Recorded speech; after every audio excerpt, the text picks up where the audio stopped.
అసలు ఒక్క రోజులో వెంకటాచలంలో పొందేటటువంటి అత్యద్భుతమైనటువంటి విషయములు 3 అని వ్యాసవాక్కు. అందులో మొదటిది స్వామి పుష్కరిణీ స్నానం, శ్రీనివాసస్య దర్శనం. స్వామి పుష్కరిణీ స్నానం చెయ్యడం, వెంకటేశ్వర స్వామి దర్శనం చెయ్యడం. నేను ఎక్కడో ఏదో తీసుకున్నానండి ఒక చిన్న నివాస గృహం, అందులో స్నానం చేసి దర్శనానికి వెళ్ళిపోతున్నాను అంటే భగవంతుని యొక్క పరిపూర్ణానుగ్రహాన్ని పొందడానికి అవసరమైనటువంటి 3టిలో ఒకదాన్ని విడిచిపెట్టేసుకున్నట్టే. కాబట్టి ఒక రోజులో ఈ 3 జరిగేటట్టుగా చక్కగా ప్రణాళికా నిర్మాణం చేసుకోవాలి యాత్రకు వెళ్ళినప్పుడు. కాబట్టి మొట్టమొదటిది స్వామి పుష్కరిణి. అందుకే స్వామి పుష్కరిణి గురించే చెప్తూ ఒక మాట అంటారు, స్వామి పుష్కరిణీ స్నానం సద్గురోః పాదసేవనం ఏకాదశి వ్రతంచాపి త్రయం అత్యంత దుర్లభం. స్వామి పుష్కరిణీ స్నానం దొరకమంటే దొరికేది కాదు. ఎందుకో తెలుసా?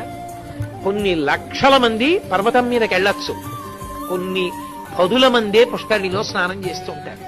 ఏమండి మరి ఇంత గొప్పది కదా పుష్కరిణి, ఎక్కడ చూసినా అలా సూచన చేశారే పుష్కరిణి స్నానం చెయ్యండి అని, ఆఖరికి ప్రసాదం కవర్ వెనకాతల కూడా ముద్రణ చేశారే, మరి ఎందుకండి స్వామి పుష్కరిణిలో అంతమంది స్నానం చేయరు, అన్ని లక్షల మంది ఎందుకు వెళ్ళరు స్నానానికంటే ఒక్కటే కారణం, అంత గొప్ప ఫలితాన్ని వీడికి కట్టబెట్టేయచ్చా అన్నది చూస్తాడు పరమ.